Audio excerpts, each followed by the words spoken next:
kind of off the cuff. Yeah, man. Shoot the shit out of the conversation. Alright guys, welcome back to my brand new YouTube series called Own Your Shit, right? It's a good catch, guys.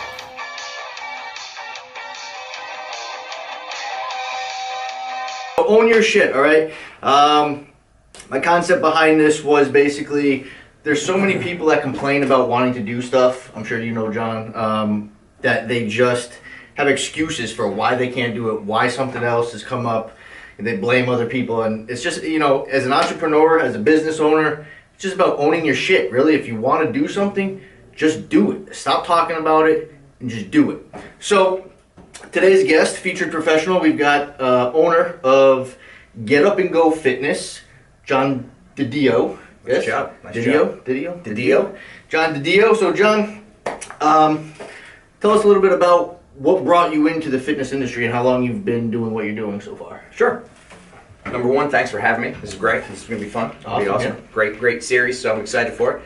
Excited for you. You know, I'd like to see everybody do well, first and foremost. So I got in the industry in about 97. After school, I was doing you know, some construction, landscape, things like that. I didn't really know what I wanted to do, and I had a bad injury on the job. And I was always working out. Anyway, long story short, my cousin says to me, "Hey, have you ever heard of this personal training thing? I see it, you know, we were working at a World Gym in Trumbull at the time." He said, "It's getting big. You ever think you might want to do that? You love people, you know, you're a people person, you love exercise." And I was like, all right. So long story short, I looked into it and I was like, okay, great. So I watched some trainers in the gym. I said, this looks fun. This is great. I get to be around exercise. I get to hang out with people. I get to make people feel good. I get to feel good. It's the whole atmosphere. Everything about it just made sense. Right. I don't have to kill my body to make a little money. I can actually make a very good living and be healthier. So I went for my first certification in 97, I believe, 98, 97. NASM, which is still going on today, one of the leaders in the industry. And guys, it is 2017, so he said 97, right? 97, right. 97, so 20 years in the game. Yeah. All right. Yeah. So I went and got my first certification. I started out at Bally's in Milford. That was before you were born, probably. But I didn't train there. I was program director. I wanted to get in the facility. I wanted to start to learn the business. Right. So I kind of was in charge of things there. We did membership and we sold training, and I started to learn that part of the business as well. Shortly after, I got certified through NASM, and I went up to a place called Results Plus in Hamden. Met a guy named Dave Parisi, who, if you look him up, he's in the Hall of Fame for trainers. The guy was just amazing, and it couldn't have been a better way to start my career was to be trained. It's Parisi's speed school, right? No, Results Plus. Oh, okay. Yeah. So he basically took me under his wing, and he trained me for months before I could even go on the floor to train a client, which was good, because he took it real serious. Everything was about professionalism, and the clients, you know. So started there, stayed there for a couple of years, then went down to Fitness Edge in Norwalk. Right. A little closer to home, stayed there for 12 years, met this guy over there 10 years ago. 12 years ago? No, 2008, 9 years ago. 9 years ago. Was there for 12 years, and then went on my own 7 years ago. Awesome. And here we are now at Achieve Fitness. So let me ask you something.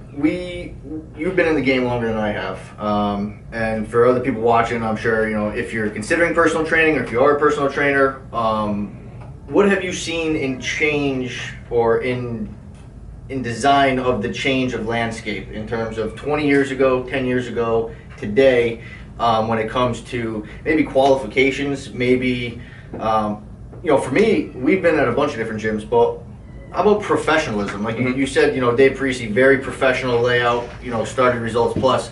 And, you know, without naming names and, sure, and blowing people up, but professionalism, thoughts on that in terms of new trainers nowadays coming into the industry?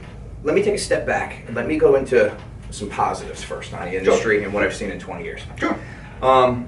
Education-wise and what we've learned about the body and how things work is night and day from 20 years ago. 20 years ago, I remember it was like we had 10 exercises we could focus on. Everything had to be in a perfect plane. We were so strict. Right. So we've branched out from that. Okay. And even what you specialize in, mobility, none of that stuff was around. Movement patterns, none of that was available, and it wasn't important. Right. It was all about safety, risk benefit, that stuff, which is today. But again, I remember it was like I was afraid to try different things because I was like, wait, that's not going to be safe enough for what we're doing here. Okay, that makes sense, yeah. But now it is. And we found over time through education, okay, it is okay on the body to do these different motions and movements. Right. So from an education standpoint, things are miles ahead of where they were with technology, which is a good thing. Now let me take a step into, say, a negative in 20 years. We have these little things, I don't even have mine. It's called a cell phone. Right. Electronic, Right here. Electronic devices. They're everywhere. We see trainers every single day. Everybody's living on their phone. It's way too much. It's extremely unprofessional. I'm sorry, I do it too. I do it too sometimes. Look, we run our own businesses. I don't have a secretary. It doesn't matter. I still shouldn't have my phone out on the floor. I try to limit it to, okay, my client's getting a drink and I know it's buzzing in my pocket. Is it a client? I don't know. Unprofessional, shouldn't be there. But just way too much of that going on. That's fair. Now, okay, how would you counteract that as with the training industry has grown from 10 exercises to 1,000, a billion exercises. So with the evolution of technology, with the evolution of branding yourself, with the evolution of having to build your brand, create that awareness, obviously I started this YouTube channel. I know you're going to be starting a YouTube channel as well, so we can shout that out too. But what is your middle ground in terms of, trainers using the technology or the phone to take a quick picture or video? Where would that middle ground lie? There's a right time and a wrong time. You don't do it during prime time hours when the gym is loaded and you're in other people's way. What I like to do, similar to my approach on bringing my kids to play in the gym, I bring my kids to play in the gym on Sunday afternoon when no one's here, or Saturday late day when no one's here and we have run of the place, because I don't want to get in anyone's way. Right. So I would do the same thing. You want to do some videos, I would line my people up and ask them nicely, maybe give them some complimentary sessions as a thank you, and say, listen, can you meet me Sunday at 4 o'clock when no one's in the facility? We can do some videos then. That's fair. There's a little bit too much posting going on. You don't have to post every single workout of every single person every single day. You might want to highlight some specialty, things to make yourself stand out, be a little bit different than everybody, but everyone has seen every exercise known to man. Let's be realistic. If you're going to do a Bosu ball squat, I've seen that 9,700 times this week alone. I don't need to see your clients doing it again. Okay. Yeah. At the same time, you have to do these things. So again, you got to find the right time and the right place to do them. Maybe you go outside. All right, you have a very busy day. You get a little creative. You go outside with some equipment, and you're not in anybody's way if you want to film at, say, 10 in the morning, 5, 6 at night. So there's ways around it. You just got to be a little bit more creative, but you got to be respectful to people, of course, and stay out of other people's way. Yep. Awesome, great answer. Run me through okay, I have a new client that's coming to you, or they found you. I know you're partnered with what is the medical doctors that you guys are partnered with? Internal medicine. Internal medicine. There's several, but they're my biggest one here in Westport. Okay, so I know you have that referral system going for you. So when somebody comes to you through them, what do they expect from a session? Okay. With John. So if I get a referral from one of my doctor groups, people come in, they get a complimentary assessment, 30 minutes. We sit down and I ask them everything that they're currently doing. How did we get to this point? How did we get to where we are today? How do you sleep? What do you drink? What do you eat? Do you drink alcohol? Do you exercise? Have you exercised? Do you like exercise? Are the things you do like to do, not to do? We talk nutrition. A very extensive background. Absolutely. I want to know everything that they've done.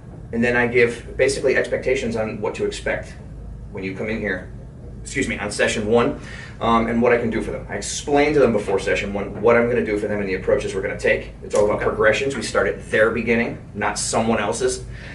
Another key thing in this industry is, look, it doesn't matter what I did for my workout today. It has nothing to do with you, Mary, George, Jeff. It has nothing to do with who's in front of you. The client in front of you needs to be, your focus needs to be on how do I improve the person who is in front of me, how do I improve their quality of life?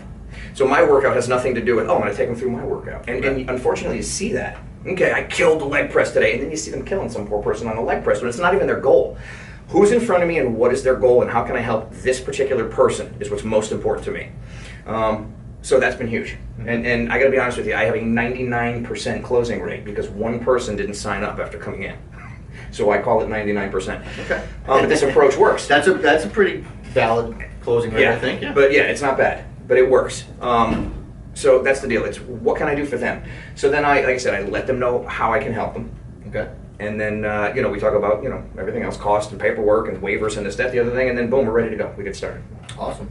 So, yeah, like you were saying, basically, there's a right time, and there's obviously different trainers with different niches, different trainers that have a different personality. So, for me, my niche and specialty is more movement therapy, pain management, a lot of stretch therapy, a lot of, joint mobilization. So, with what we do, you know, you're less hands-on, I'm more hands-on. Mm-hmm. So that would be a good collaborative partnership, right?